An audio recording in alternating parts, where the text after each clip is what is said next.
I'm doing very well. How are you? I'm doing very well. I think that's everybody. Yes, ma'am. 46.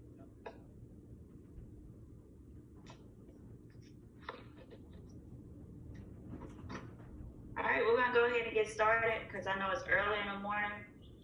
Lieutenant Colonel House, I saw he posted. He's so excited to do this for us.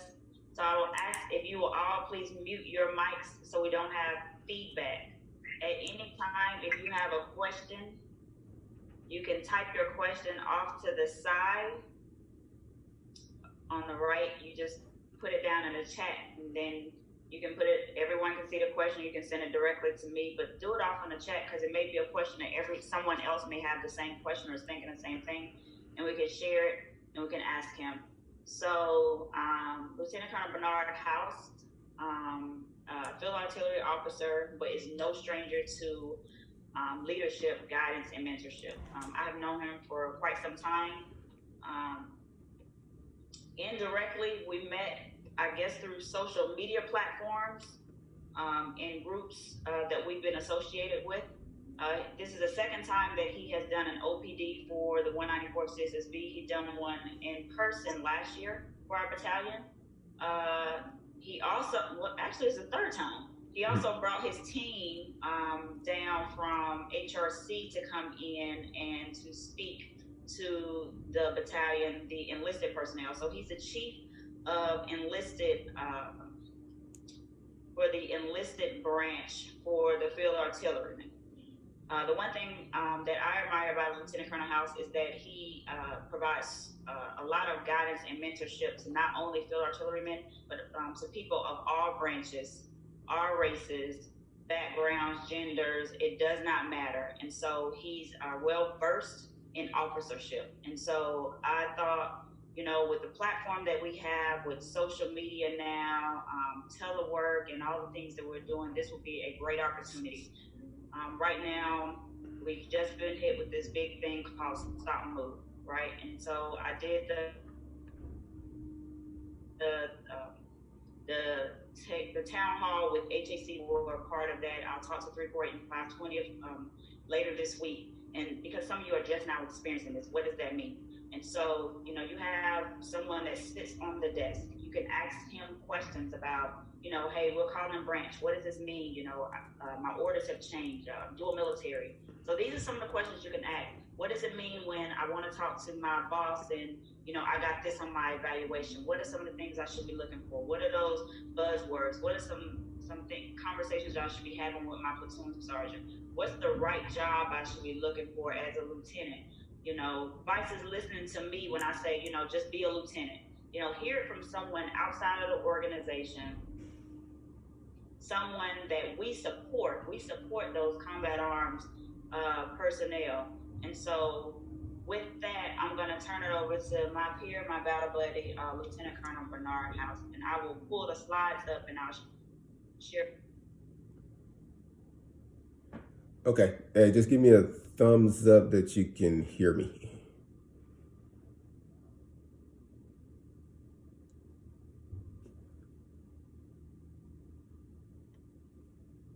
All right, I see the slides. I just want to make sure you can still hear me. Okay. Hey, so again, hey, thanks, Colonel Clark, for this opportunity, and for everybody. Good morning or good evening to you guys there in Korea from Kentucky. And thanks for taking the time to join us this afternoon. You know, it is exciting to do this. This technology is new to me, so you have to bear with me. If I don't see something you type in a chat, please just chime in and ask your question and everything. So as you said, you know, I sit on the enlisted branch here at HRC, but based on some of the questions I got from Colonel Clark earlier, I reached out to you know, some personnel from the officer branch because I know there's a lot of questions about the stop move and, you know, interaction with your assignment managers and stuff like that. One specific question I want to go ahead and address up front, because this is something I talked to one of the officer division chiefs about, and I know there was a question about the marketplace for 2101. And you know, honestly, here at HRC, you know, I can't speak for HRC. There's a lot of discussion at the senior leader level, what the post-COVID, movement and platform is kind of going to look like.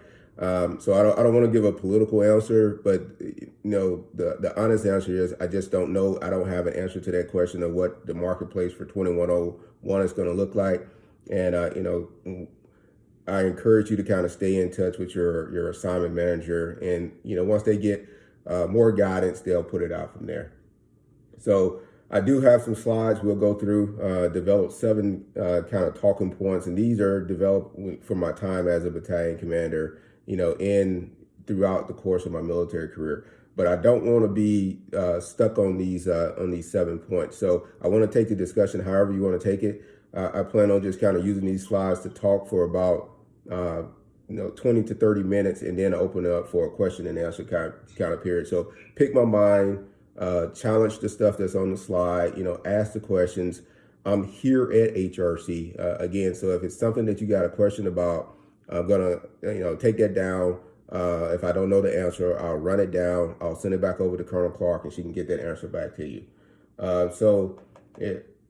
With that, we can go ahead. We can jump right into the next slide. And like I said, these 7 points, the House 7, are slides that I developed as my time as a battalion commander. They're geared toward company grade officers for lieutenants and captains. But again, they're something that you can use, during your field grade time also. For most of you coming, I think mostly everybody there, minus a few people in Korea. Great assignment. But you're going to be coming up to soon here to PCS, to your second assignment. So what I wanted to do is kind of hone on some of those things that's going to set you up for success as you prepare to leave Korea, or either if you just now get into Korea and heading off to your next duty station. So the first point there I got is talking about evaluations and counseling sessions. And I bring this up because I hear all the time how uncomfortable it is sometimes for junior officers to talk to their rater or senior raters about things that are on their evaluation. So I'll start off a little bit talking about the counselings. Come prepared for them. And what I mean by that is, bring your 5-year plan, bring your goals, bring questions that you might have. Come prepared to have a professional discussion with, either your rater or your senior rater during your counseling plan. One of the key things that we kind of mess up on, and I mess up on this at times also, is we often get asked to provide our strengths and weaknesses. Strengths are easy. We can all come up with, say, hey, I'm strong at reading, I'm strong at, whatever it may be. What we fall short is, digging down deep and identifying what we're actually weak at. For me personally, I'll put on my 5-year plan. I have put in the past, PT, and, I want to read more and stuff. That's not truly a weakness. That's something that I just, I want to do. I'm not failing my PT test. I just want to improve on PT. So, I charge you to kind of search down deep and say, okay, these are things that I'm truly weak at. And then you can set a course to, correct that weakness or focus on that weakness and make yourself a better person. I got a goal that listen. Okay, and don't listen just to respond back to what the rater or senior raters give you. Don't listen, to be confrontational or scared. Listen to, soak it in, take that person's perspective, do that self-assessment on yourself, and then you're just going to make yourself that much better of a person and that much better of a leader. So you got to have an open mind. You got to listen. You got to understand what's being said to you. With evaluations, there's nothing wrong with taking your eval, sending it out to a mentor, having them review it, having them mark it up, helped you to develop questions to ask when you sit in that room for your OER counseling. And you can encourage your NCOs to do the same thing with their NCOR counseling. So again, it's not, don't be confrontational, it's all up for discussion, but you have these questions laid out. And it's simple. If you're not number one, your first question should be, sir, ma'am, okay, I understand I'm number whatever. What did I fall short of that prevented me from being number one? And then you stop talking and you listening and you're taking notes, and you'll see what separates wherever you're at from the number one person. Okay, if there's certain words that are missing, HRC gives us all these catchphrases that has to go in our evaluation. If there's certain words that are missing, ask. ma'am, sir, why did you not put promote below the zone to major? Okay, two things, one or two things going to happen. Either they're going to say, oh, I'm mistaken and I can actually put that in there, or they're going to explain to you why you're not at that level to earn that bullet just yet. So I encourage you, remove confrontation when you're dealing with counseling sessions and OER counselings, and make it more of a discussion and interaction with that rater, senior rater. Okay, jumping right into the next one. We talked about PCS and duty station. So transition into levels of increased responsibility, because most of the time you'll leave. If you're a lieutenant, you might be getting promoted to captain, going out to the career course and stuff. So you got to prepare yourself. First point here, send that intro letter. Well, back in my day, it was an intro letter. Now you send it emails. I understand. But I encourage you to start communicating with the gaining unit early. And I done heard, two different views on this. Some leaders like intro letters or intro emails. Some don't. Me personally, I liked them when I was sitting in the seat as a commander. And it always started, somewhat of a little dialogue with the officers that's coming into the organization. I could get to know them a little bit. And then I could also share some feedback and say, hey, you're coming into this job, which actually helps the officer better prepare as they're on their way in. So I would say, unless you have personal knowledge of that leader and understand that they do not like an intro letter email, I would just err on the send it. The worst thing that can happen is they don't respond back. But I think a majority of the leaders in the military will respond back, and you'll get that dialogue started, and you can ask your question, and then they'll put you in touch with, the S1 or your sponsor, and you can just kind of grow from there. Because the big thing is, communicate early. Let me revert. So as you're doing this email and these intro letters and stuff, make sure you have somebody to proof it, because this is going to be your first contact with that gaining unit, which could be your senior rater or rater. So the last thing you want is to send an email full of, grammatical errors or anything like that. So make sure you have somebody to proofread it. Do a little bit of research up front so you can kind of sound intelligent in there, that what kind of units you're going into, the mission of the unit, any kind of history pertaining to that unit, and then just lay out how it's going to be an honor to join it. And then if you got any kind of goals or stuff as you're coming in, that naturally your family and stuff, put it in there. But make sure you get somebody to proof it and make sure everything's correct before you fire from there. Once you get to that next unit, seek tough assignments. Okay, don't be the new person in the room where you're gonna sit there and you're gonna take 6 months to learn. Okay, that's too much. You already have a foundation, especially PCS and from Korea, coming from another duty station to Korea. So you already have a foundation of knowledge.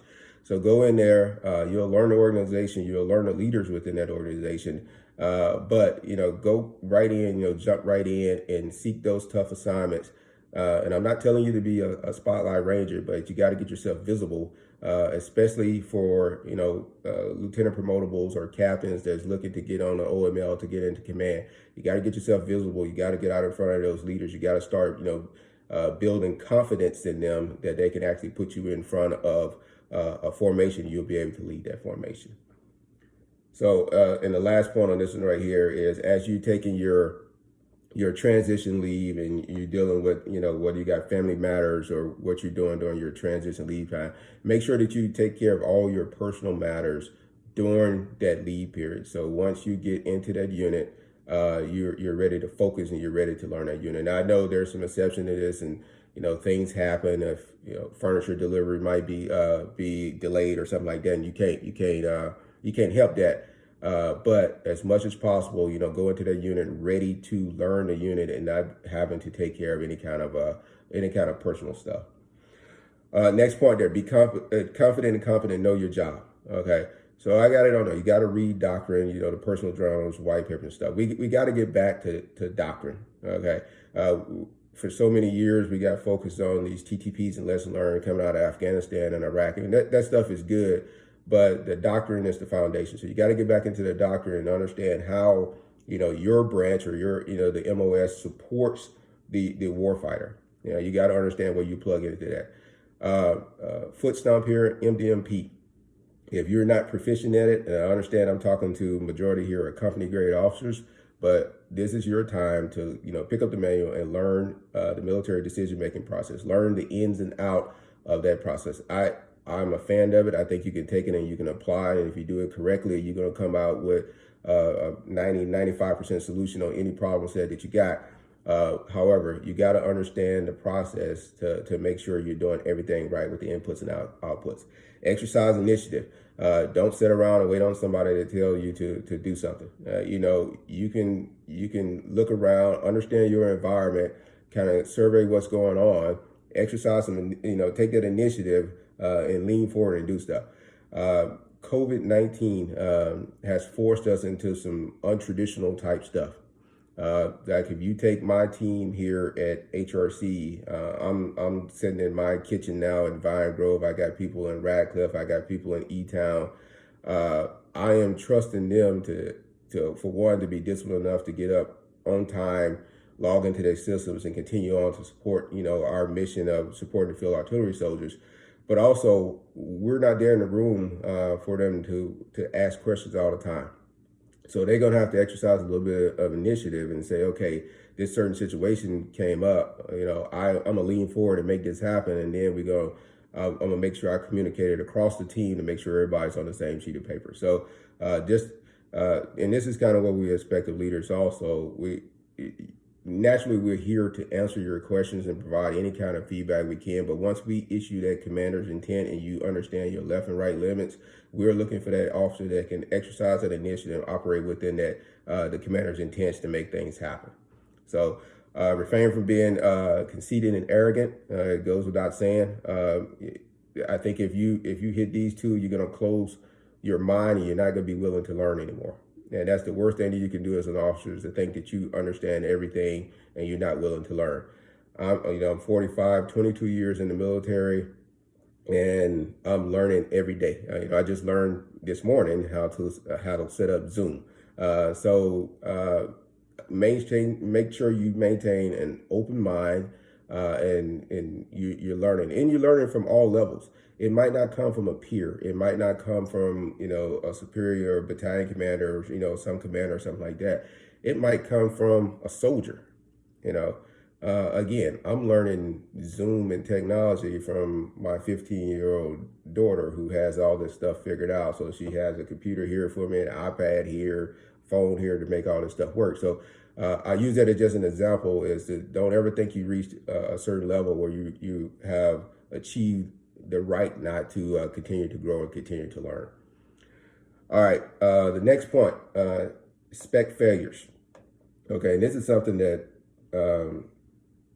I never really talked about a lot, as I did these presentations. But I think it's important now. I see the importance of it right now. Understand, we're all officers, we're all leaders. Whether we're officers, should I say, or NCOs, we're leaders. But we also human. We're gonna make mistakes. Nobody is perfect. It's gonna happen. Whether that's being late for a meeting, misunderstanding the commander's intent, so you're out in left field on an order or a presentation. It's gonna happen. Mistakes happen.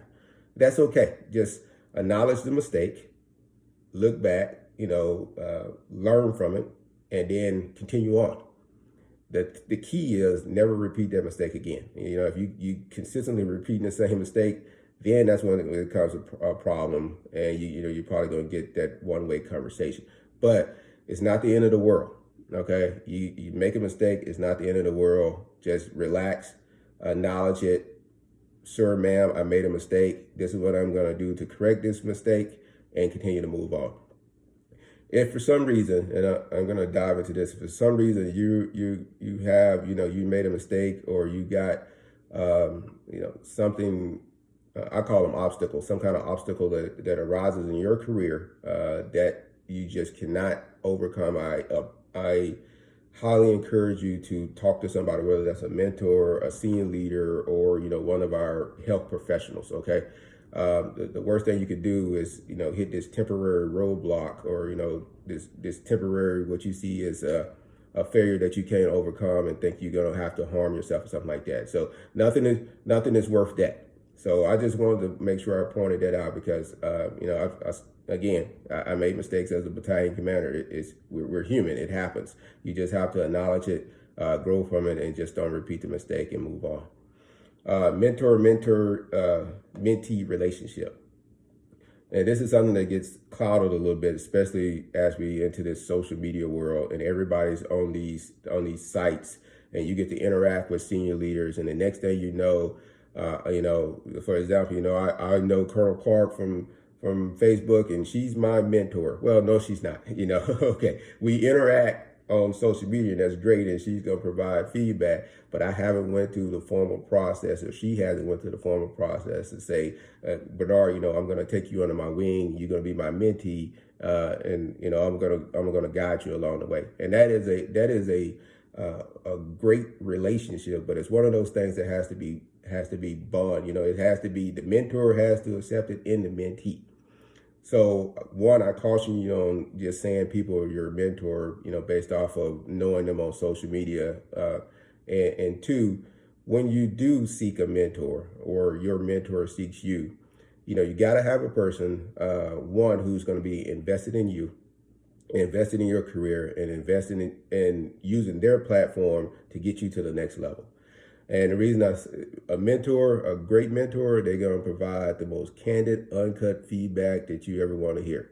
And I'm going to be honest with you, I had some mentors who have told me, I remember one specifically, I had just got back from Afghanistan. I moved to a new position as a battalion XO, and the unit was going back to Afghanistan again. My initial mind was, I'm Katie complete as a major, and I'm not doing this job. I'm not going back to Afghanistan and leaving my family.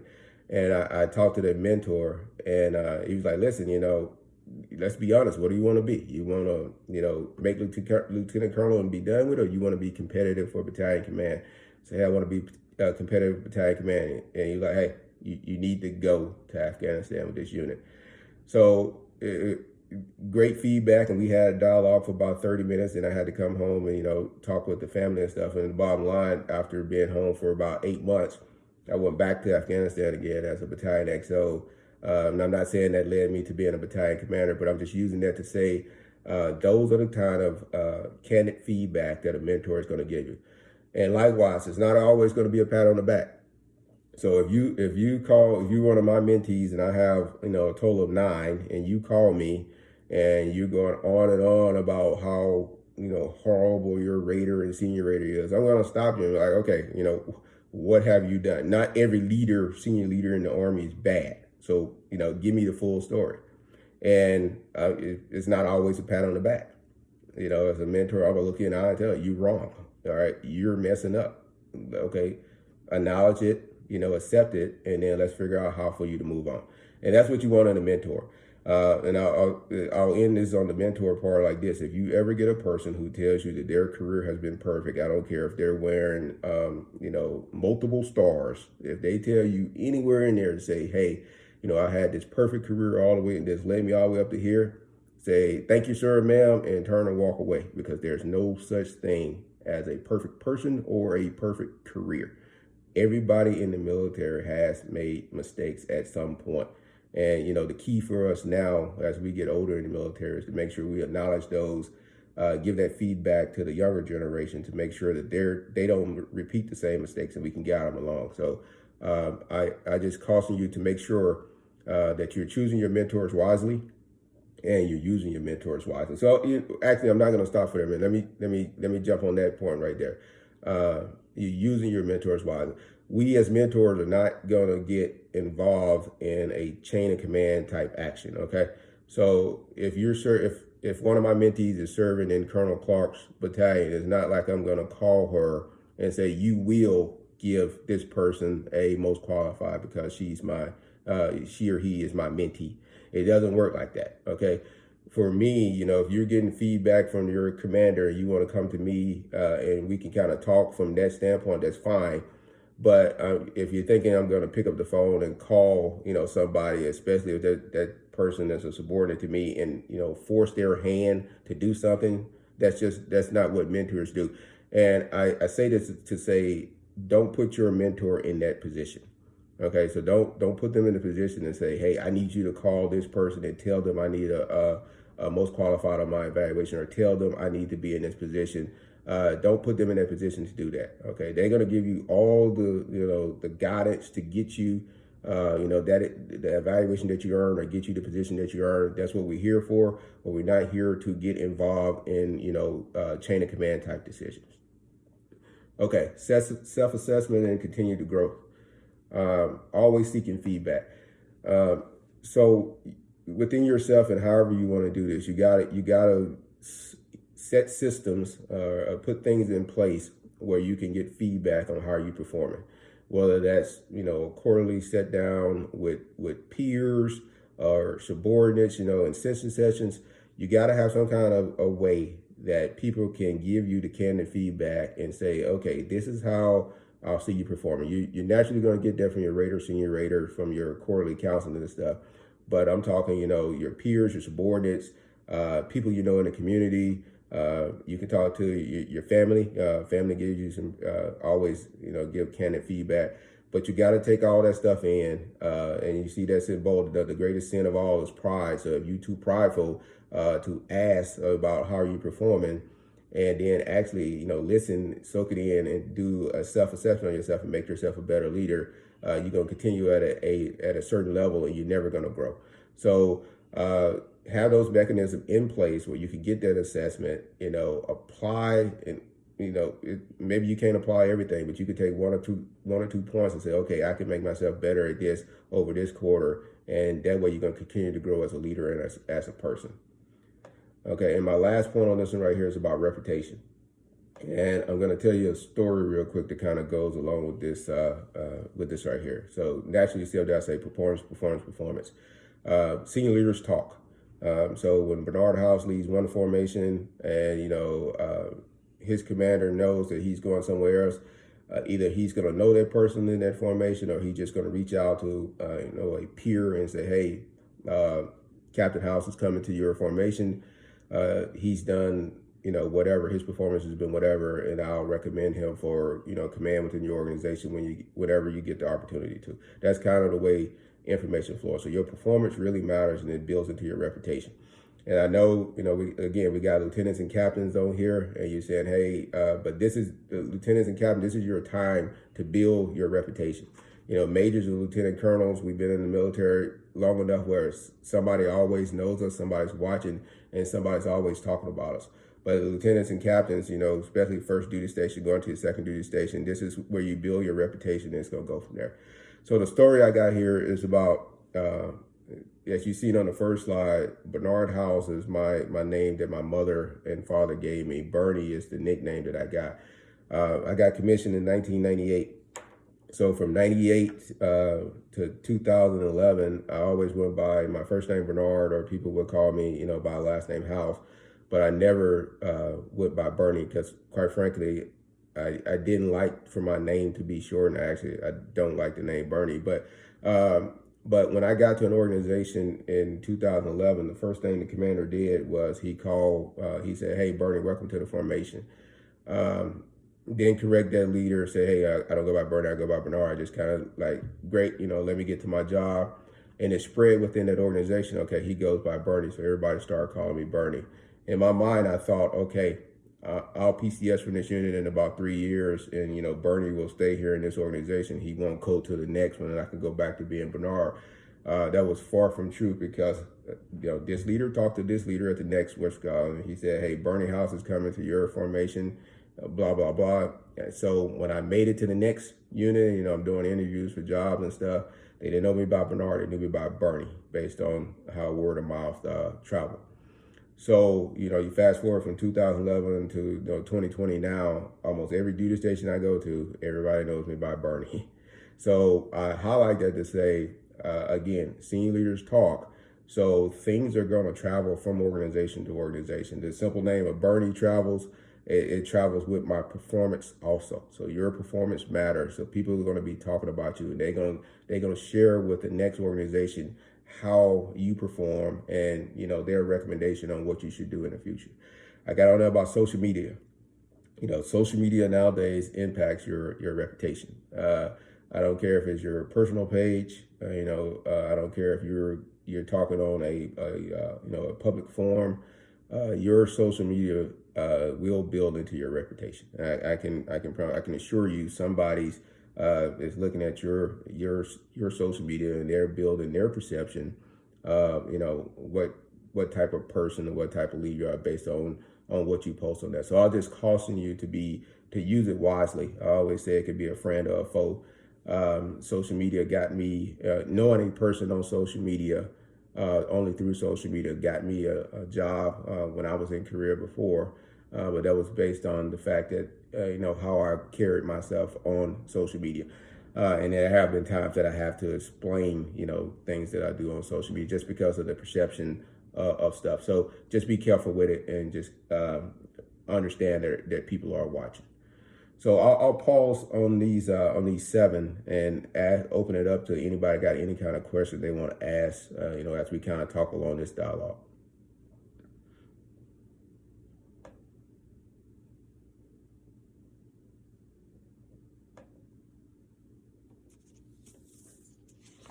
Okay, so I'm not hearing anything on my end. So we'll jump into the next. Okay, and again, like I said, up front, I here at HRC, again, I work in the enlisted personnel management division. So AIMS, too, I'm just like you guys. I'm a customer of AIMS, and I'm learning as I go. So I did reach out for some assistance on this. It was a question about the resume, which is why I put this in here. And this was something that was posted on this A-Way was posted on a forum, so I kind of put it in there. There's a website down at the bottom that if you can't see this good, you can go to their website and kind of pull this up. The bottom line, I think the question was along the line about company grade officers, lieutenants, and stuff doing whether or not they should do the resume. The answer to this is yes. So everybody should do a resume. And this is your time to talk about, the skills and talent that you have that's not captured on your ORB. And this is your time to kind of put that down. So you look at the civilian part of this, and then you look at the additional skills and certification. This is your time to highlight that. Now, there is no right or wrong way. I have seen this done, where people put bullet comments. Some people write a little narrative in there.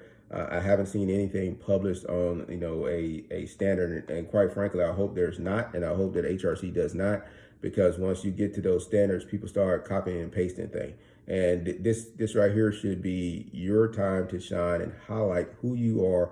So when the person's on the other end of the unit is accessing, and they can actually look at your ORB, they can look at this right here, and they can get a better understanding of the person and the officer that they're coming into their formation. So I can speak on this part. The people that you list as references, for one, make sure that they know and make sure they acknowledge that you're putting them on there as a reference, and make sure it's a person who you interact with often, so they know the type of officer that you are. I had several that included me on as references on this past movement cycle.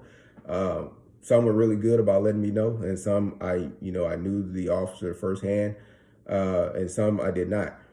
The units contacted me and they asked about, Captain whoever, hey Bernard, what do you think about Captain, Smith or whatever the name is?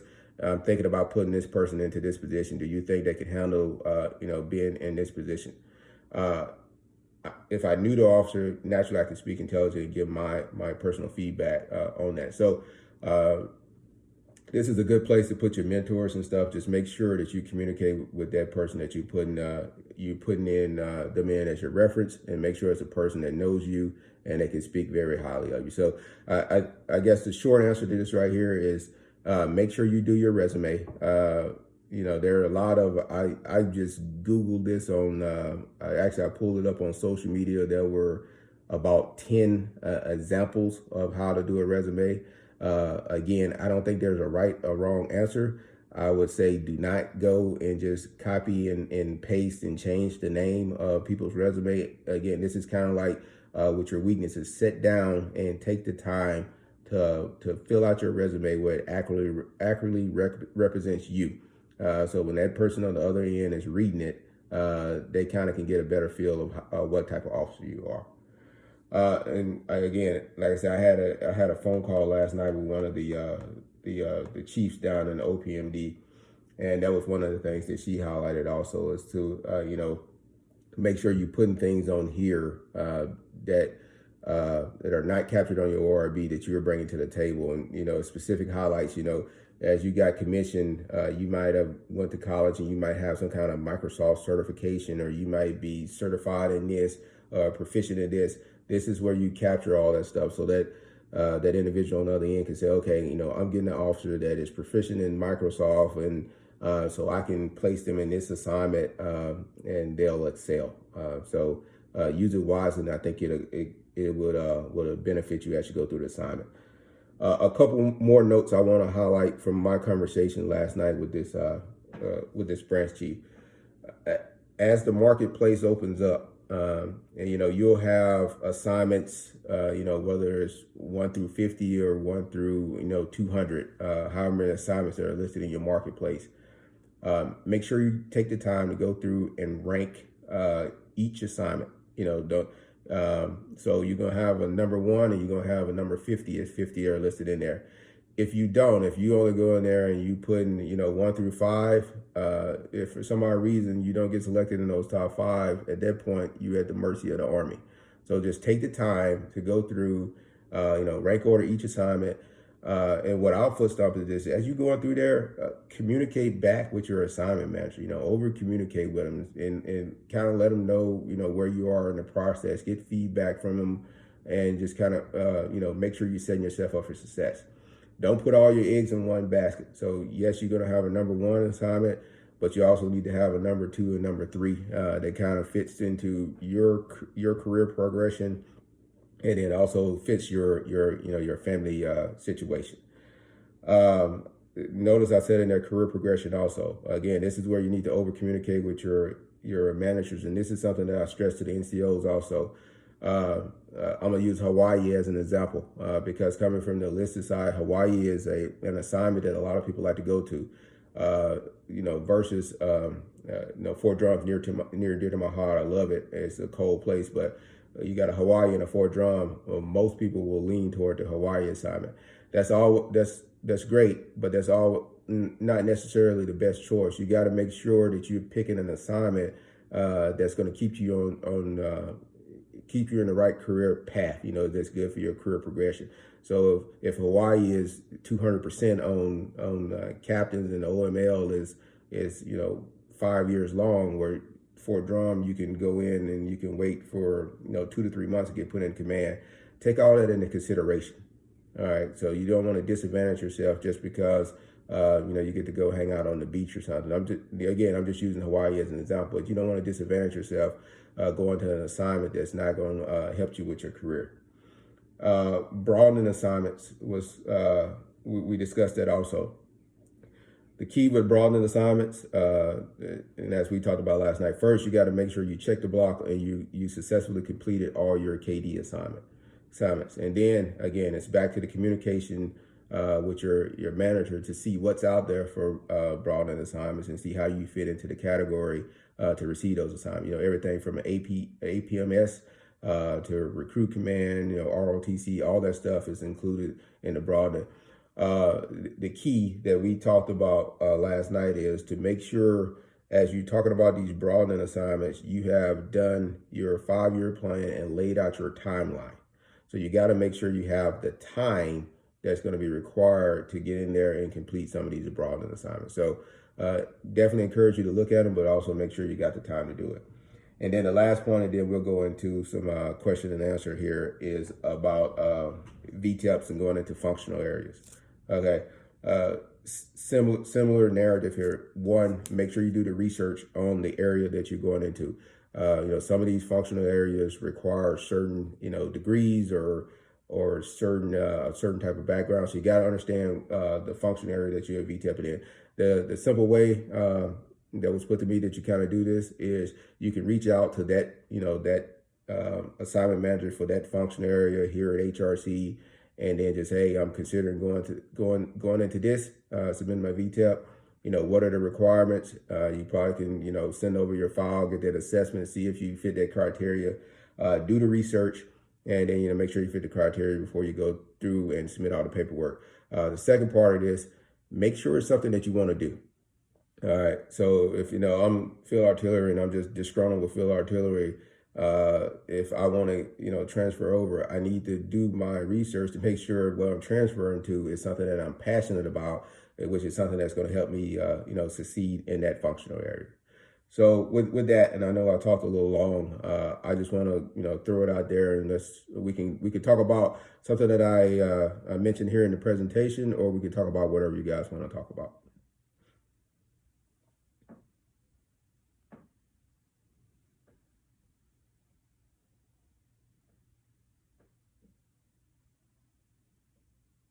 Sir, Lieutenant Kelly here. My question goes back to one of the things you hit on earlier about reaching out to your gaining unit. And I'm curious is there a time frame you would say it's too early?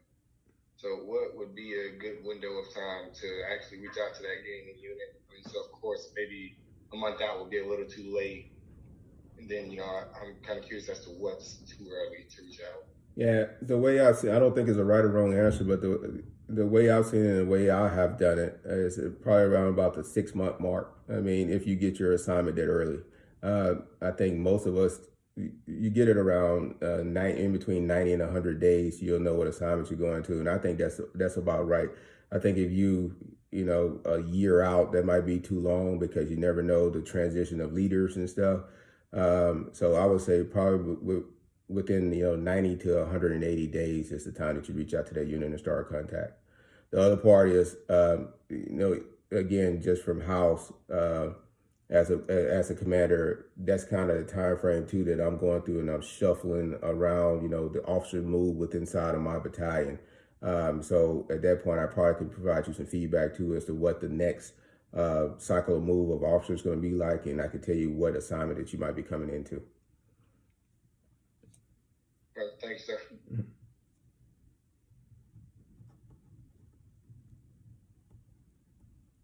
Okay, you can't be a quad net. I got about another hour here in Kentucky. The wind's blowing anyway, so I'm not ready to go out and run just yet. So y'all got to talk to me for a little while, okay? I got a question in the chat, sir. Can you please discuss IPCOT versus FSTEs and how these affect strength management for officers versus enlisted? And then the second question, if someone is interested in VTIP, would it be a good idea to contact the branch manager for that desired branch?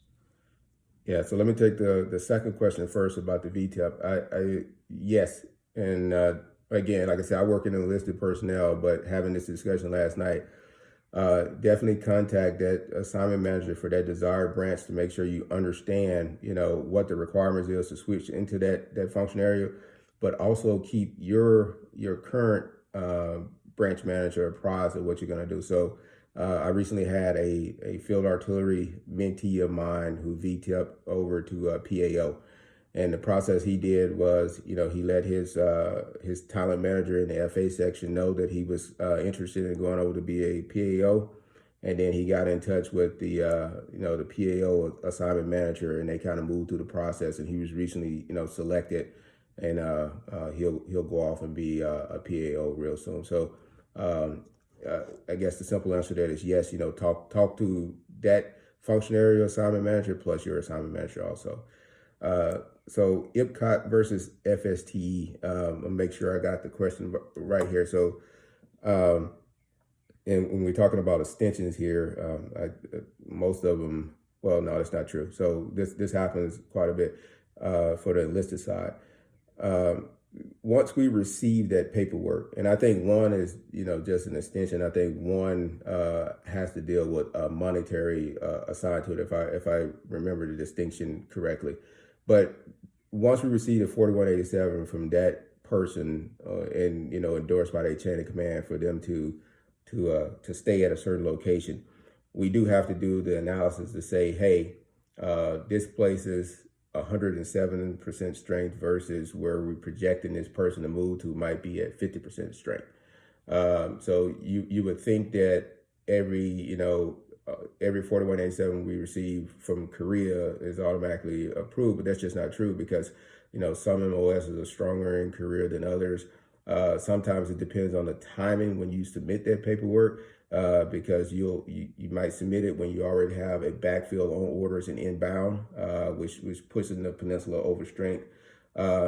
So I guess my foot stomp here is, if you're thinking about that, start the communication process early, especially, I'm talking enlisted, and I think the same thing with officers. Start that communication process early with the talent manager. They can give you some feedback on and say, okay, yes, I think we can support it based on the strength on the pen.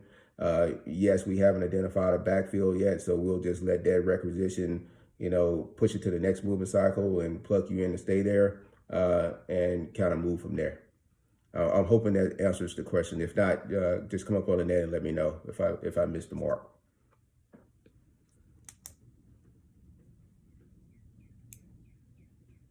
I think that answered the question. It was a question that was asked today during the town hall. So we had a service member that asked, because they want to extend in Korea, but was so with the stop move, one of the messages that came out, the mail messages, hey, you can extend in your current duty station. And so what does that look like for HR that's going to be overstrengthened? So what's being said in your building in terms of that? Can people stay? Is it based off the needs of the Army's strength? Hey, just stay here for that year, as opposed to having to go through all of this. Yeah, so okay, that's a valid question, and because the stop move just got moved to 30 June, as we know, and I'm actually we're fielding quite a few 4187s for people who wants to stay in the position, and I got it that LRAC came out, and I saw some some videos on it, but I guess the bottom line truth is, yes, you submit it through the proper channels, even if it's COVID-19 related, based on the LRAC that you want to stand in the position.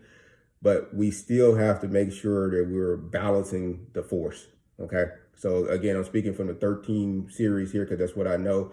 So if I receive, you got a lot of 13 mics on the peninsula there. So if we're receiving everybody who wants to stay in Korea, 13 mic wise, we have to make sure that we're balancing the force and we're not overpopulating 210 and disadvantaging, 75th or 17th fires or something like that. So it's I guess the easy answer is not a rubber stamp approved because we put COVID-19 related on there. There's still some analysis that has to go on, but we do our best to meet the needs of the soldiers. But prior to, we got to meet the Army man and guidance also.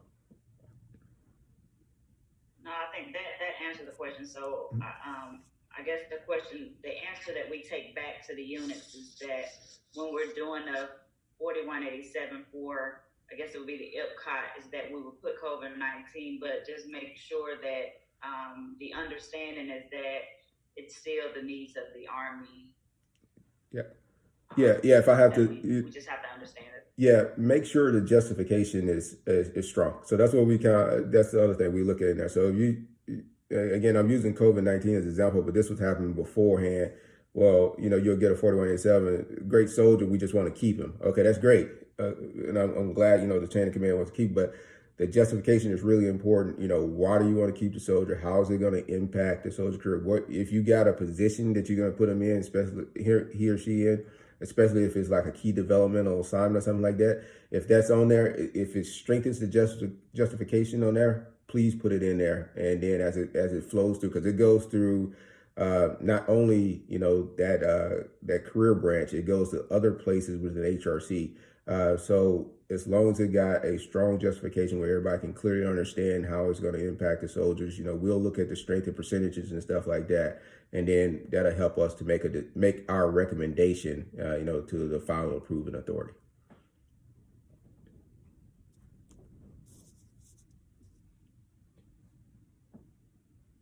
So I'm amazed. I thought we were going to get more questions about the stop move here. I thought that was going to be a very big topic of discussion. Because I was like, don't be asking about the stock moving.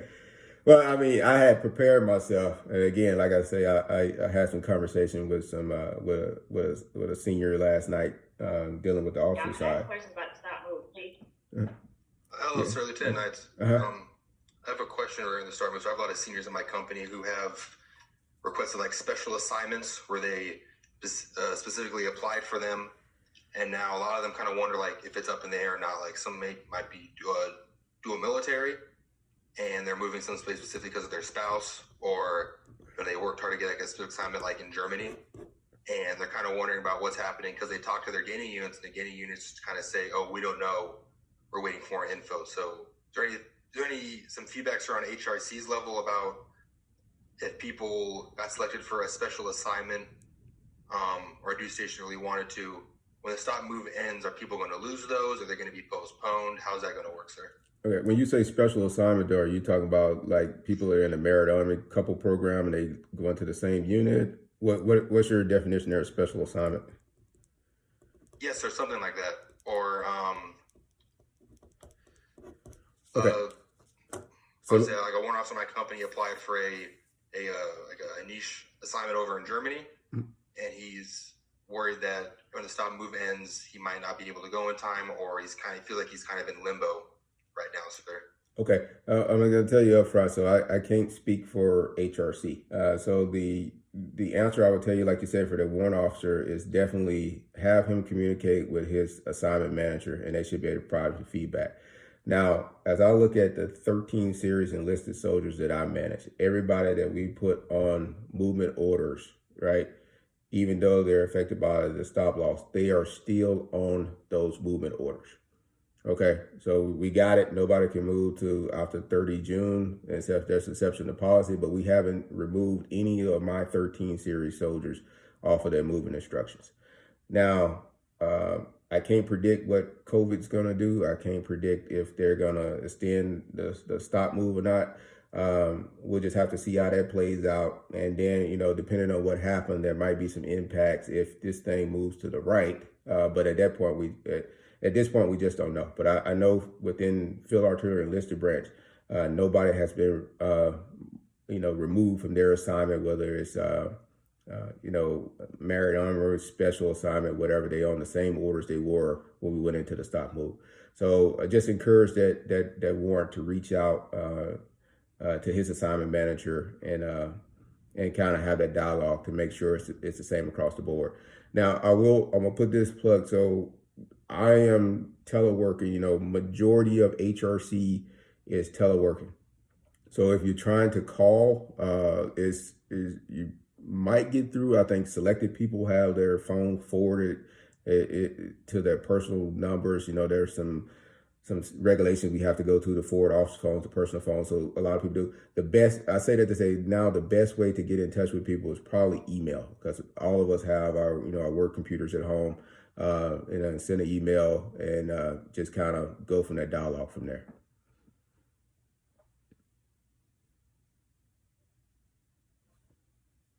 So I got two questions. I'm gonna go with the first one first.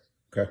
Sir, I think sometimes we don't know what we don't know as LTs. What are some resources or procedures we can go about to research what assignments are out there and how to go about if it's available and can ask for those assignments? That's the first one. Yeah, I mean, I think the marketplace is a great tool for you that is giving you that option. So you can go through and look at all the assignments that are available to you. You can click on that icon that's on there, and it'll tell you the description of the assignment that you're going into.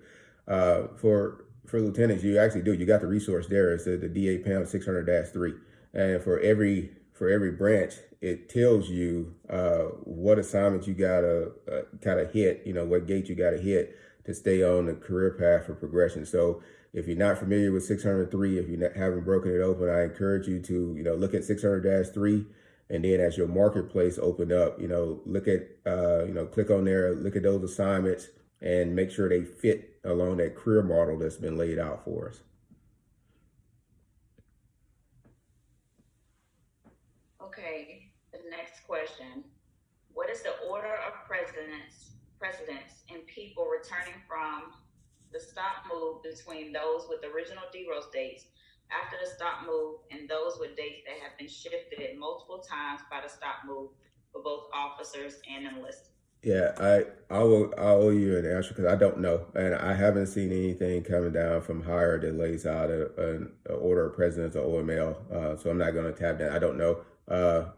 If I go back, I'll go back and ask the question today in case I missed it somewhere, and if it has, I'll provide it to you, Lieutenant Colonel Clark.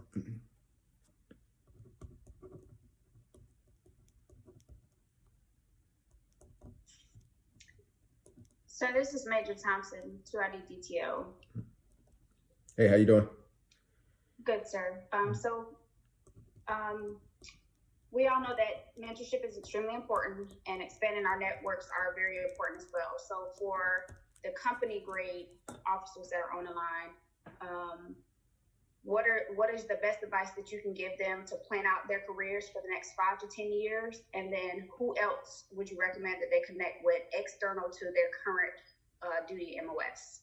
That's a good question. So first, lay out a 5-year plan. I just hit on DAPAM 600-3. As you're going through your 5-year plan, and make sure it's not one course of action. Put I'd say a minimum of 3 on there, and use the DAPAM 600-3, have it in front of you, and lay out your plan based on your goals that you want to accomplish over that time frame. Networking is definitely important. So seek mentors, like you just said, outside of your career field. I think a lot of people on here are logisticians, okay? Get you some combat arms mentors, right? Because again, even as a field artillery officer, we support, the armor and the infantry in these maneuver formations. So you need to get mentors outside of your branch so you can understand how they kind of perceive you once you come into their formation, what their expectations and stuff as you enter into their formation. I also say, networking, whatever duty station you at with the community, go to, whether it's the MWR, ACS, meet those individuals, build a relationship. This is critical important also for company level commanders. I think if you build a relationship with like the FAP, the social workers and stuff on post, or whether it's range control, network with those individuals. So as things come up, they already personally know you, and it's not, like a meet and greet and you're trying to figure out, you're trying to resolve an issue. You can go in there with a personal knowledge of the person, and they know you. You can sit down and have a discussion about it. Retirees are great to have on your slate also as mentees. They provide some real candid advice. So I encourage you to reach out to retired personnel also. I hope that kind of answers your question. You said company grade, but I would encourage it for field grades also.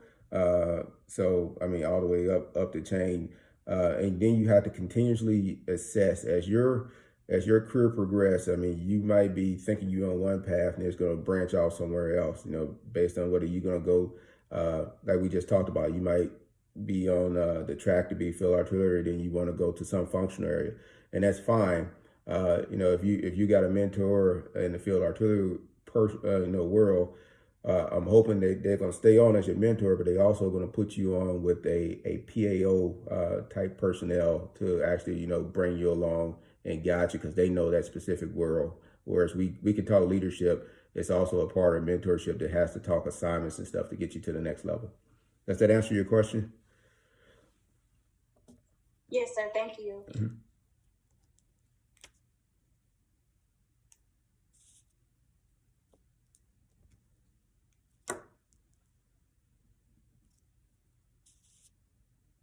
Okay, sir, we have units. Have units reported to you some things that stood out to them when they're looking for candidates? Okay. Yeah, you talking about for us the marketplace? For the marketplace, Christine?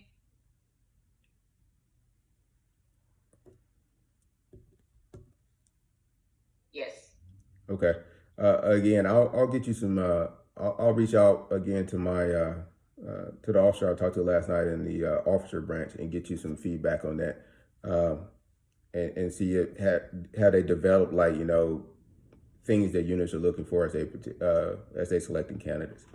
So let me take the opportunity to say this. So while we're talking about the marketplace, the enlisted is shifting to something similar to what we're doing with Ames in the marketplace also, and they call it Ask Them. You can YouTube it. There's a YouTube video out there that shows how the enlisted are going to use something similar to what we're using, where they're going to have their assignments populated and they get to go in and rank it.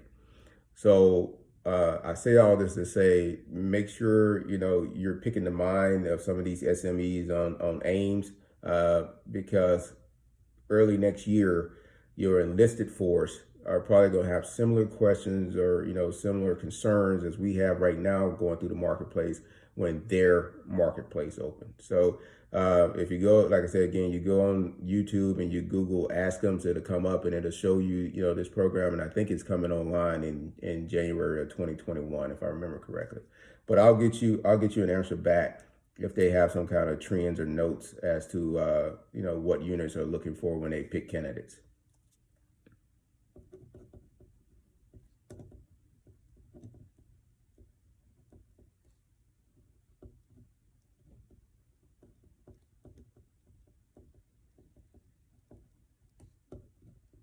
Hey, sir, this is Lieutenant Boschman here. Okay. Just going back to mentorship real quick, I had a question about for you and your career, and then for those officers that you mentor, how have you connected with those mentees or with your own mentors? Have they been people that you work with directly, or do you have good advice on how we can reach out to those people and kind of what that process looks like of selecting a mentor? And is it more of a formal thing when you ask them to be your mentor, or what does that look like? Yeah, so for me personally, a couple of my mentors I work for, some I just knew, and then I just kind of connected with them versus, having lunch or something, or, via email and stuff like that. It is absolutely a formal process. And it's some of it is the mentor will contact the mentee and say, okay, I'm going to take you under my wing and guide you along. But case in point, one of my mentors I work for, and I saw that her, kind of her personality, her values and this stuff was in line with mine. Her goals were where, I wanted to be. So it was a formal process of sending an email to say, hey, ma'am, this is who I am. You know who I am. You work for me. Would you consider taking me on as your mentee? And, the answer back was yes. And once we establish their relationship, then it's the investment part. Especially when you're dealing with general officers, they got a busy schedule, so you can't bombard them, all the time. So a rule of thumb for me is at least every quarter, I'll send an email and just lay out, say, hey, over the course of, the quarter, this is, kind of what happened, and this is a way forward. And for the most part, it's an email back, or in many cases, it's a phone call to say, hey, Bernard, I got your email. Let's talk about, this, and this, and kind of go from there. Some mentors, you don't even have to prompt them to do that. They just automatically, they're going to send you a message. Some are like every week and say, hey, what's going on? I see this. Is everything okay? Kind of go from there. But it's definitely, it's a formal process, whether it be an email or whether you sitting down on a phone conversation and asking for that mentor to be. Now, I have 9 mentees, okay? These are individuals that I have worked with, served with, and then, just watch from afar to say, this person is definitely on the right path, has the same values that I have, and I want to guide them along. And I reach out to them. And I actually, at first I didn't do this, but when I mentioned the social media part up front, I like social media. I'm on it quite a bit. And what I found was, I had, well over 300 mentees at some point, and people were reaching out to me like, hey, Lieutenant such and I have no idea who this person really is.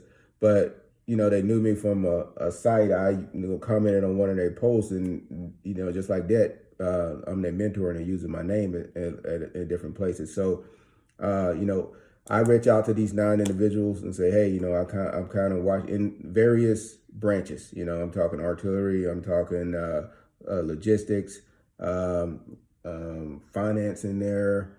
I want to say military intelligence. Anyway, but I got various branches, and it's simply because their career path and their values kind of linked up with mine. I reach out to them and say, hey, okay, we're gonna formalize this mentor-mentee relationship that by rights give you the rights to, if you go to a duty station and you're talking to somebody and they know Bernard House, you can say, yes, Bernard House was my mentor. And when that person circle back around and talk to me, I'll know that you're in their formation and I can look out for you also. It also gives me the right, like if I know one of my mentees is serving in Colonel Clark's battalion, I reach out to that senior raider and check on them. Say, hey, how's House doing? What do I need to talk to House about from a mentor standpoint to make sure they stay on track? So again, it's a long answer. I hope I answered your question, but I guess the short answer, yes, it's a formal process, and you just have to make sure that person that you're going to ask to be your mentor kind of fits your career path and has similar values to you, and you're both going to invest in this relationship. Thanks, sir.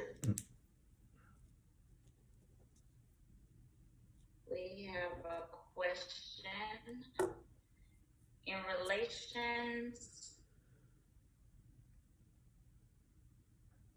to enlisted manning cycle. How can soldiers increase that they desire as opposed to those that seem opposed to what they communicated to bring? Oh, that's good. Oh. Asking for soldiers, they're asking for their soldiers that were assigned to follow on assignments that they didn't seem to make sense to them. Oh, wait a minute, that's a good question. Okay, so you broke up a little bit. Just ask the question. Ask the question, Clayton. Okay. Unmute. Ask. So this question came from my platoon sergeant and a couple of the NCOs that I was talking to today when they found out that we were doing this OPD. So as it was written, for them in their listed manning cycle, how can they increase their chances of getting to locations and positions that they desire or make sense for their certification and education, as opposed to what they communicated to branch, and branch seemed to not really take into account what they said. A couple of my soldiers were assigned to places that didn't seem to make sense based on their experience and their certification, and they're ending up somewhere that just seems kind of out of the blue. Okay, yeah. Early and often communication is the key. Okay, so here's how it works in the enlisted world. So we got the manning, the guidance that comes down. So we know we're directed that certain units are filled to 100%, so on and so forth. It's directed as to what units are getting filled first.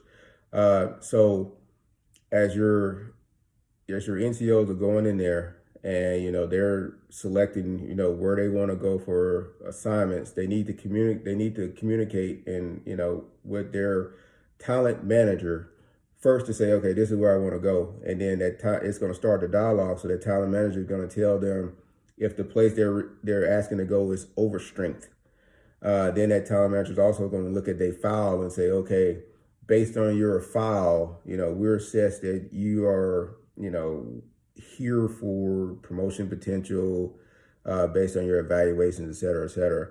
Because what we're trying to do is, we're going to meet the needs of the Army. We're trying to, line it up with the needs of the soldiers, but we also taking into account that soldiers, that NCO's career progression, whether they need key developmental time or whether they need, a broadened assignment, something to keep them on track. So what they might be seeing, they might be requesting to go, to Hawaii, and they're coming from this location.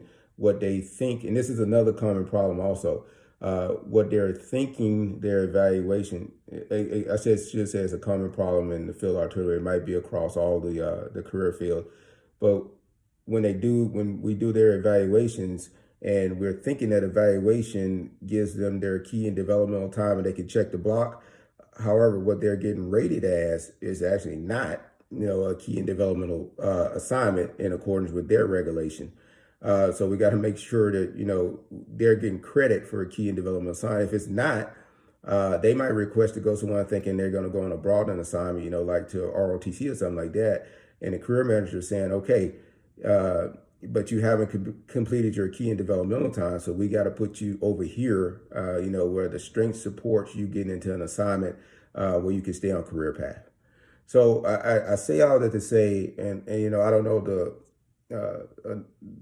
NCO that you're talking about, have them to reach out to the talent manager. Like I say, in these times right now with COVID, email is the best. I mean, that's the way we're functioning here in Career Field 13. Have them reach out to them, and then early and often, and start that dialogue so they can lay out where they want to go, and then they can start dialogue back and forth, what's going to be available when the manning cycle opens up, and then, what's right for their career to continue on the progression. Does that make sense? I know I'm not trying to tap dance the answer, but it's the communication is the key between the soldier and the talent manager. Yes, that does make sense, sir. And it kind of echoes what they've been told by branch. They're just looking for a little bit more confirmation on that. Thank you, though. Yeah. Jacob, ask your question first, and then Tony, you ask your question.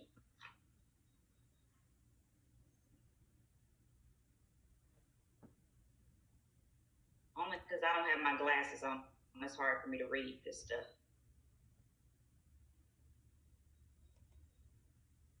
Oh, your mic is not working. Okay, let me try this. Okay.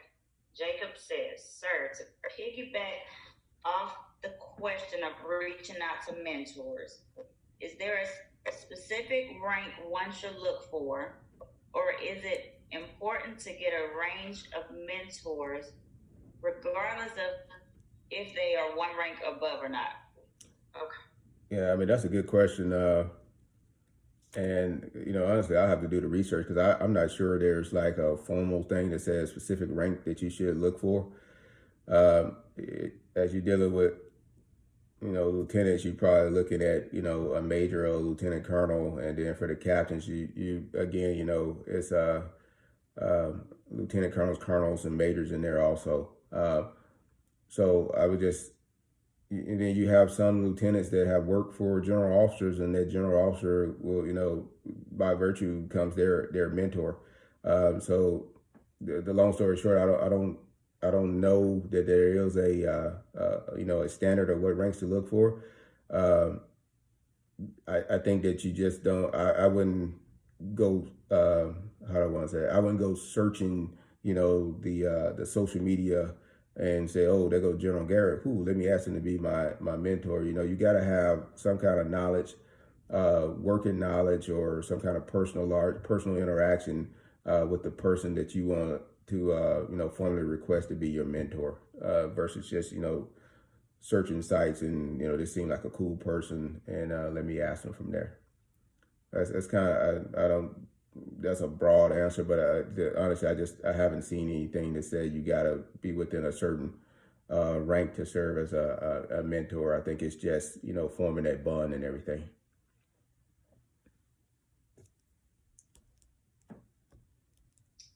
Tony, is your mic working? Yes, ma'am, my mic is working. All right, hit it. Hi, sir. So I had a question also to sort of piggyback from the mentor questions. So I just was wondering, what are some good topics that a mentor and mentee should be discussing? Like, I get it, we should all have a mentor, should be a certain rank. And I personally have a mentor that's a major, and I discuss some logistics things because he started as a transporter. I'm just looking more so, what should our conversations be guided towards? Like, what kind of conversation should I be having with him? Yeah, I mean, definitely, like you just talked about, jobs are important. You always talk about jobs with mentor, future assignments. I give input to, 5-year plans. And then it gets in, again, this is why mentorship is so personal, because you have these personal conversations too, to figure out outside of the military, what's going on in this person's life, whether it's talking about your community service, or family members, how are family members doing? How does if you're married, how does your spouse's timeline lines up with yours? All of those conversations are free game, and it's something that I routinely have with my mentees. So definitely number one, the first thing when I pick up the phone or an email, hey, how are you doing in your current assignment? Okay, how can we improve? How can we improve in your assignment? How's your relationship with your rate or senior rate? How's your relationship with your peers? Why is if they're having a bad relationship or something like that, why is this not happening? And then you delve off into, hey, what are you thinking about next? What does the next couple of years look like? Okay, you want to go here. What are you doing to set the conditions to get this assignment or this school or something like that? How does the family feel about this? Have you talked to your spouse about this move, because it's going to take you here? Are they going to support? And then if they're like, hey, my family's going to stay here, I'm gonna go there. Hey, is that the right decision? Have y'all really talked about this? And then how are things going in the community? How's mom and dad? You just kind of you delve into some of everything, professional and personal, to make sure that for one, that you know what's going on with that mentee, and then two, you could give them the best advice to go from there. Hope that answers your question. It does, sir. Thank you for that. Mm-hmm. And I'll tell you this also. It's okay. I have this routinely too. It's kind of shocked me when it first happened.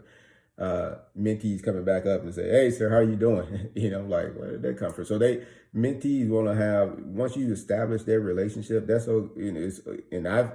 I'm personally welcome.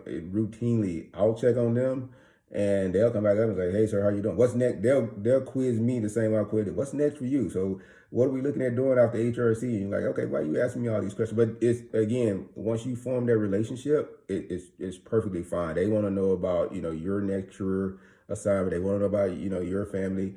And what I found is it just kind of helps them out to understand that even though you're a senior officer and you're guiding them along, you're a human also, and you have all this stuff that goes on just like they do. I got to go through AIMS and rank 75 assignments just like everybody else do. So it just kind of helps solidify that relationship. Let me throw one more thing on a mentor while I'm thinking about it. Is, again, I'm talking relationships. Don't always come to your mentor when things are bad. I'm telling you, when things are going well, still communicate. Still let them know what's going on. Still have that still maintain that relationship. Too often, what I see, is that when things are going smooth, the net's silent, and you don't hear anything unless you're reaching down and you're interacting with that individual. But the minute, bad evaluation, bad assignment, we're in trouble over here, that's when, they bubble up on the net. So again, make sure you maintain a relationship, good and bad, the relationship and the communication through good and bad times, and just kind of go from there. Okay.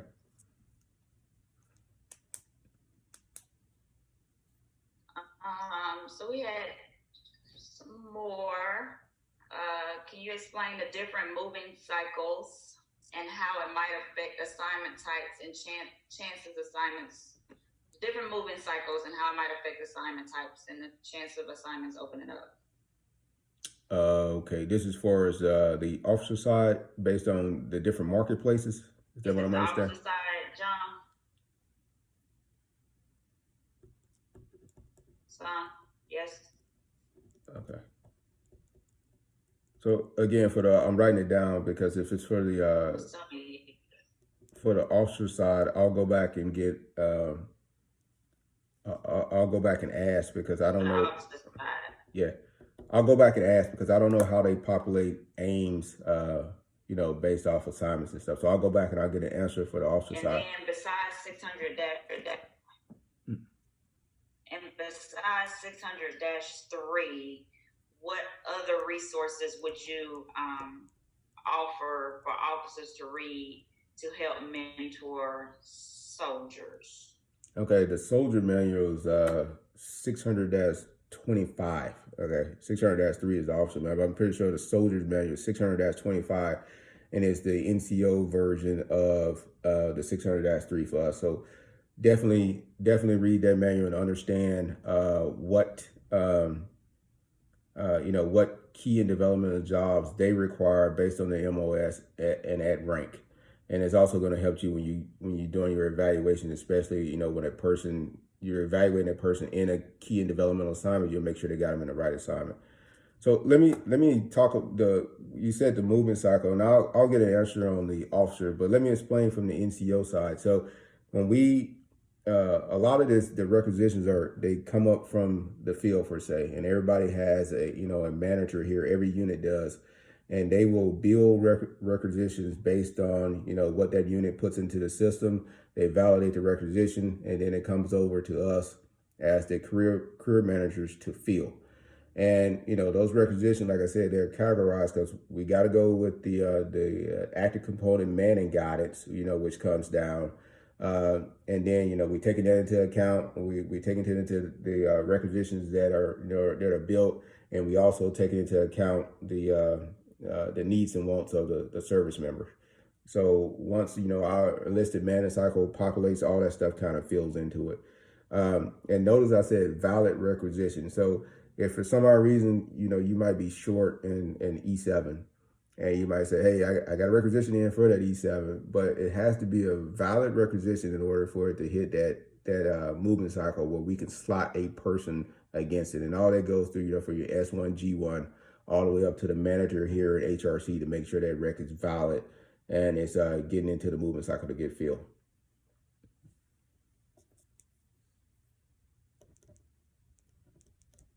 I have another question. Hobbs, is your mic working?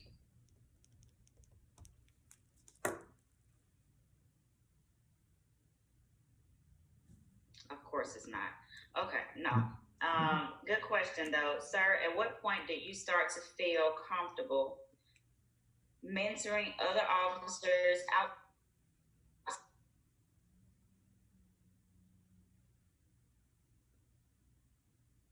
Your mic muted. I didn't hear the question.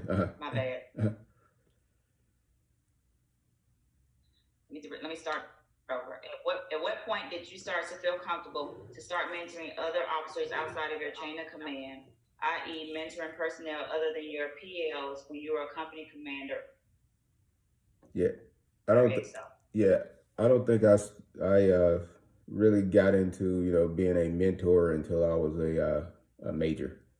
So my field grade time is when I felt like I actually had something to give back. And I started talking to lieutenants and then battery commanders at that time and sharing the lessons learned that I had from being a platoon leader, fire support officer, and at that time a battery commander. So it was my newly promoted major when I took on that role that I could actually be a mentor.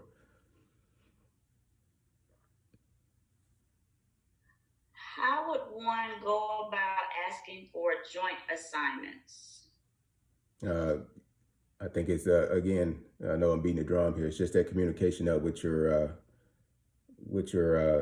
talent manager. So joint assignments are great. Again, that's one of those things though that you got to make sure that you got your timeline straight, because some of those assignments have specific times, and once you in those assignments, you're in them, and there's no breaking them. So again, lay out your timeline, do the research on the assignment that you think you want to go to, and then reach out to your assignment manager and have that discussion if it fits your timeline, if you fit the requirement, and what's the benefit of how you're going to benefit from going to that joint assignment, how it's going to impact the rest of your career.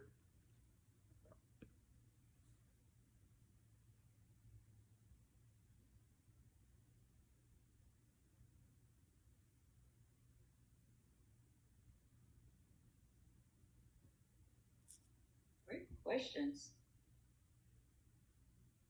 Anything from any of the company commanders on the line or any of the field grades online?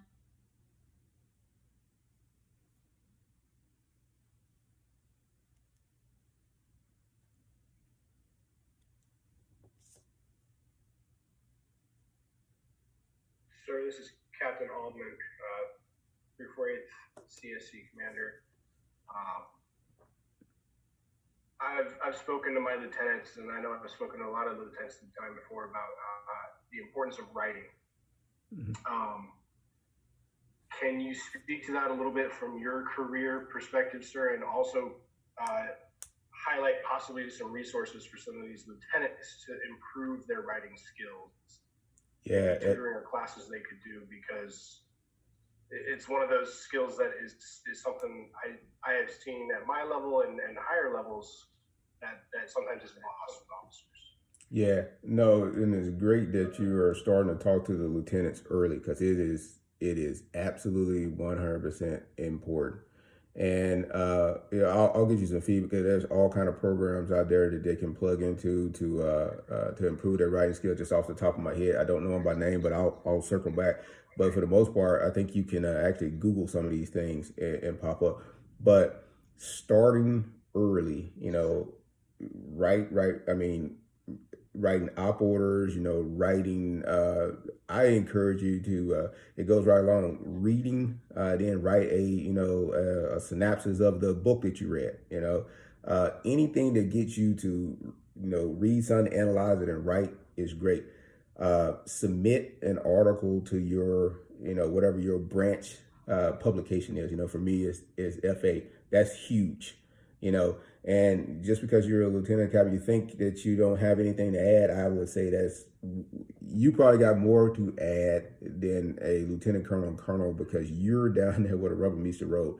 So if you go to a field exercise and you're doing all these great things, hey, write an article about it, submit it to that journal, submit it to whatever local post newspaper it is, whatever you can get, to write, get yourself published is great. So that's great that I hear you say you talk to your lieutenants about writing. 100% happy to do. So let me tell you something else I did as a battalion commander. I removed myself from allowing my staff, once I got back from deployment, from doing CONOPS. That was one of those things during Afghanistan and Iraq. We got so used to doing PowerPoints, we got away from writing op orders. So put a little diagram on a PowerPoint, put a short narrative on it, you hand it to the person, they go out and execute the mission. That's great. That's a technique. However, writing a op order is a huge undertaking. So get into that, go through some kind of MDMP and make sure you got those outputs. And at the end of that thing, develop that op order to standard and have somebody critique it. You go through and check it. But yeah, Commander, you're spot on. Keep beating that drum with the lieutenants. And as you progress through the rank, never get comfortable that that you are at your level, or proficiency at writing. Always seek ways to improve. And I'll do some research, like I say, and I'll circle back with you on some of the programs that are out there to help you improve on your writing skills. Roger that, sir. Appreciate it. So, I'm gonna jump on that one. I don't know if there's another question, but we were talking. So, communication is one of those things. I left it off the slide because I wanted to talk about some more things. But communication at the company level, and then as you transition to the field grade level, that is, it's critical. It's so important. It's unreal. The ability to be able, like you just talked about, to write and send an email or write a white paper. That's one thing I left out. They do white papers. They're a great source also. But your ability to be able to sit down and write those things is going to set you apart. Likewise, the ability to stand up and talk in front of a formation, give a presentation, or just have a general conversation using, correct grammar and everything.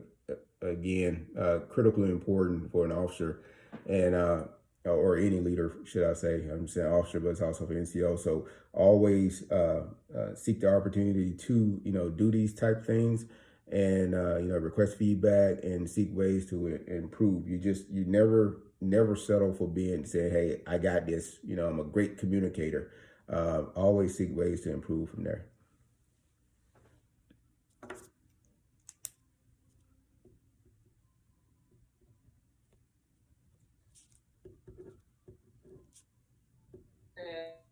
don't see any more questions being asked, and no one texts me any more questions.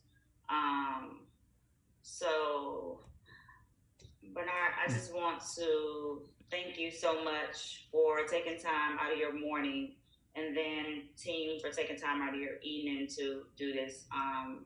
In the state that we're in right now, health-wise, across the world, globally, having to utilize these tools like you talked about, and we're using technology as a means to communicate, and so reaching out across the pond, you sitting in a seat where you can provide some insight from a different perspective.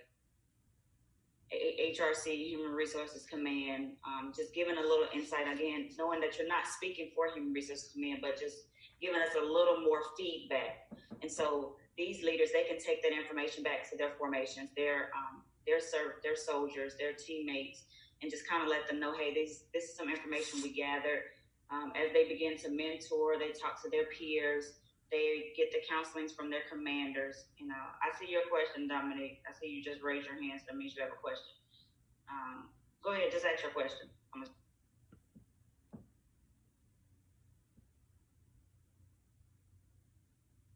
Dominic?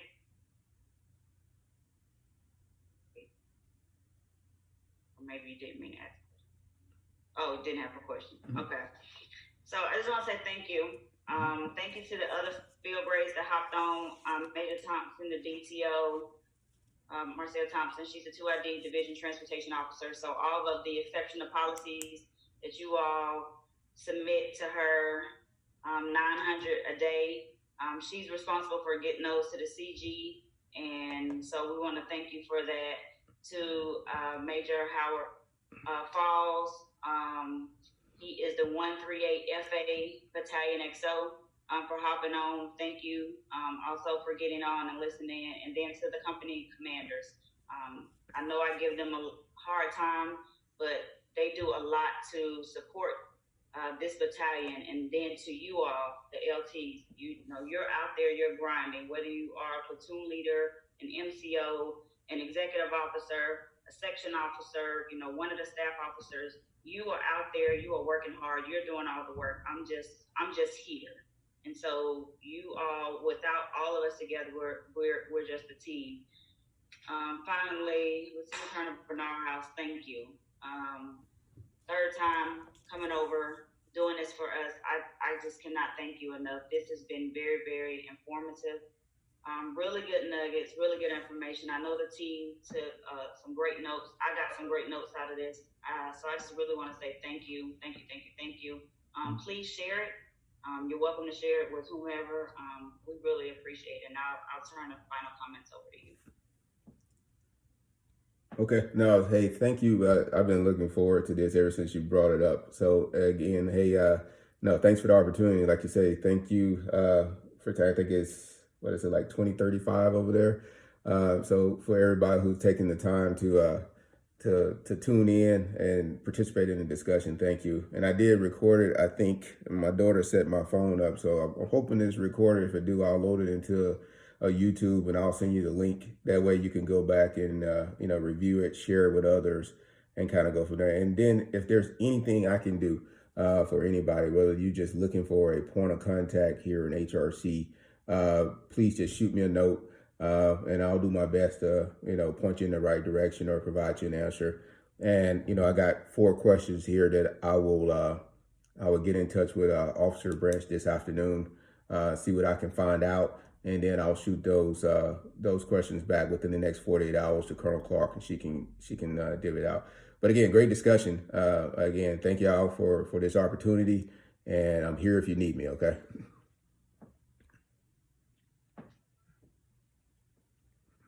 Good night, team. Have a good day, Bernard. I'll be talking to you. Okay. Good night to everybody. Y'all take care.